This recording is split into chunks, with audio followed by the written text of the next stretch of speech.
Friends, कसे आहात? मस्त ना?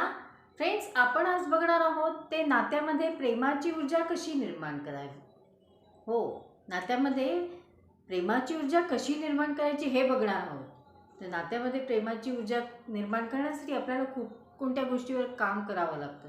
आधी तर सांगायचं झालं तर आपण जे नेहमी करतो ना, माझा मीपणा, की मी म्हणेल तेच खरं, किंवा आपण पटकन अगदी एखाद्याच्या गोष्टीवर, चुकीच्या वाक्यावर किंवा चुकीच्या वागणुकीवर जे बोट ठेवतो ते ठेवणं आपल्याला बंद करायचं आहे.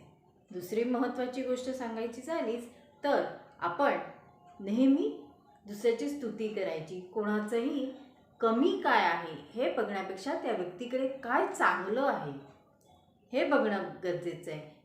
त्याच्यामुळे काय होणार, नात्यामध्ये एक सुंदर एक धागा तयार होतो आणि तो धाग्यामुळे आपण आपल्यात जे आवश्यक आहे, की जे नात्यामध्ये प्रेम आवश्यक आहे, ते प्रेम आपल्याला मिळणार आहे. तर मित्रांनो, हे सगळं मिळवण्यासाठी आपल्याला काय करावं लागेल मग? तर ते मिळवण्यासाठी आपल्याला खूप काही करायचं आहे. ते म्हणजे आपण आधी तर आपला मीपणा सोडायचा. जो आपला हा जो पहिलं बोट आहे, ह्यात जो मीपणा आहे तो सोडायचा. ह्या बोटाचं जे कार्य आहे, जे गुरुचं बोट आहे, ते की सगळ्यांशी प्रेमाने वागणं, प्रेम निर्माण करणं, हे जे कार्य आहे ते हे त्या बोटाला करून द्यायचं. कारण मी जेव्हा तुमच्यापुढे असं बोट ठेवते तेव्हा काय होतं आहे, की मी तुमच्यापुढे बोट ठेवते, तुम्ही वाईट आहात किंवा मे बी समोरची व्यक्ती वाईट आहे असं म्हणते, तेव्हा मी माझ्याकडे 4 बोटं ठेवते, म्हणजेच मी तुमच्यापेक्षा चौपट वाईट आहे हे प्रत्येकाने लक्षात ठेवायचं. आणि दुसऱ्यातले कोणतेही दोष न बघता त्याच्याकडे प्रेमाने बघायचं, त्या व्यक्तीकडे प्रेमाने बघायचं, त्यांनी केलेल्या चुकांना माफ करायला शिकायचं.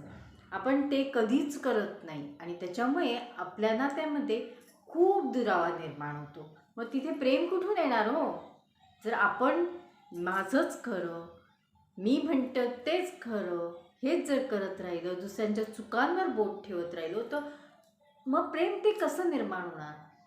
आज प्रत्येकजण जन्माला आलोय, तो कधीच कोणी चुकत नाही का हो? आपल्यात नाही काही चुका होतात. जर आपल्याशी असं कोणी केलं तर आपल्याला कसं वाटेल?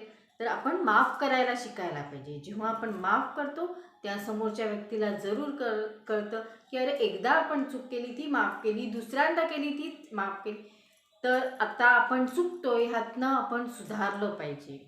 आणि जेव्हा आपल्या दोघा व्यक्तींमध्ये जो दुरावा निर्माण होतो, मग तो दुरावा कधी कधी नणंद भावजयांचा असतो, कधी सासू सुनांचा असतो, कधी भावाभावांचा असतो, कधी भावंडांचा असतो, तर कधी आणखीन मित्रमैत्रिणींमध्ये असतो, कधी शेजारी पाजारीमध्ये असतो.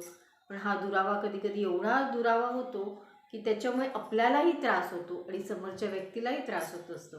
आणि तो असं म्हणत असतो, पहिले आप जे आपण त्या व्यक्तीशी बोलायला जायला नको, नाही मी का बोलू, माझी काय चूक आहे असं आपण बोलतो. ती व्यक्ती म्हणते मी का बोलू, त्या व्यक्तीने बोलावे. आणि ह्या ह्याच्यात आपलं ते नातं, जे प्रेमाचं नातं सुरू होणार असतं, तेच आपलं नातं न राहता तिथे दुरावा निर्माण होतो. तर ते पहिल्या न करता आपण त्या व्यक्तीशी बोलावं. मग प्रयत्न करावा की बाबा फोनवर बोलायचा प्रयत्न करावा.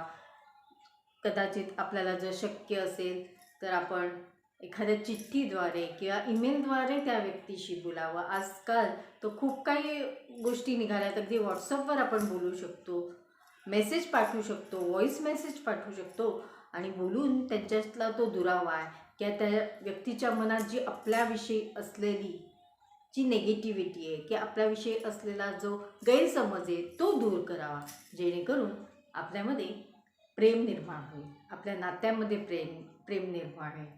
आणि प्रत्येक व्यक्तीने लक्षात ठेवावं की जनरेशन गॅप हा असतो.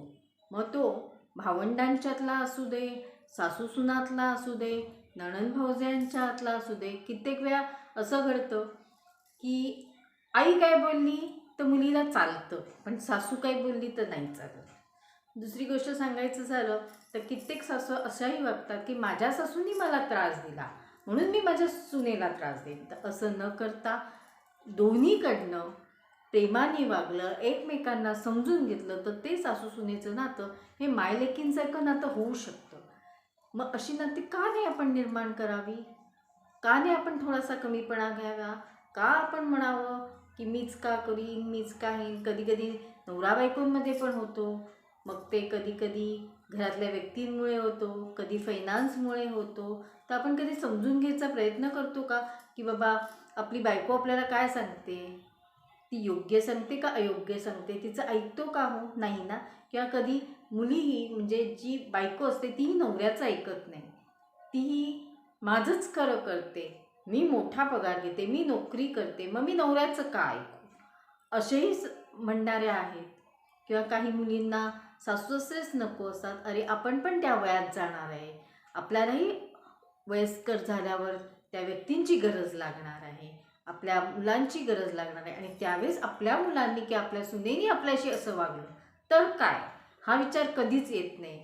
तर असं न करता आपण जर त्यांची थोडी जी शक्य असेल तेवढी सेवा केली, त्यांना शक्य असेल तेवढं मदत केली, तर काय त्यात बिघडणार आहे? काय कमीपणा आहे? एखाद्या वेळेस कधी सासूबाई बोलल्या तर काय कमीपणा आहे? हं, आपण कमीपणा मानतो ना. तर तसं न मानता आपण समजून घेतलं पाहिजे. आणि सासूबाई ज्या असतात, ज्या सासवा असतात, त्यांनी लक्षात ठेवलं पाहिजे की जर आपल्या मुलीने चूक केली तर आपण ती पोटात घालतो ना, मग आपण त्या मुलीला प्रेमाने सांगतो ना, तसंच सुनेला सांगितलं तर हेही नातं खूप छान होऊ शकतं. अगदी शेजार-पाजारांचंही तेच आहे.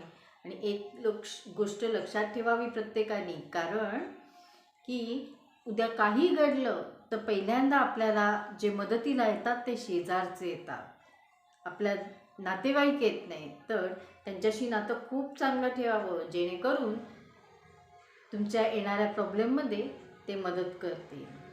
आणि त्या सिच्युएशनच्या बाजूच्या आसपासच्या लोकांनी फायदा घेऊ नये, की बाबा आपल्याला जे व्यवस्थित वागतायत, आपल्याशी व्यवस्थित बोलतायत किंवा आपल्या वेळ प्रसंगी मदत करतायत, तर हे न विसरता आपण त्यांच्याशी व्यवस्थित वागावं. तर मित्रांनो, ही व्हिडिओ कशी वाटली, आवडली ना? आपण ह्या विषयावर आणखीन काही बोलूया, पण ते नेक्स्ट व्हिडिओमध्ये. तर तुम्हाला ही व्हिडिओ आवडली असेल तर माझ्या चॅनलला सबस्क्राईब करा, लाईक करा आणि शेअर करा. आणि हो मित्रांनो, माझं जे फ्री रेकी लेवल 1 मी शिकवणार आहे, त्या चॅनलला, त्या व्हॉट्सअप ग्रुपला जॉईन व्हा, जेणेकरून तुम्हाला रेकी लेवल 1 डीपली शिकायला मिळेल. त्यात ह्या विषयावर डीपली शिकायला मिळेल. जर तुम्हाला शिकण्याची इच्छा असेल तर जरूर माझ्या व्हॉट्सअप ग्रुप जॉईन करा.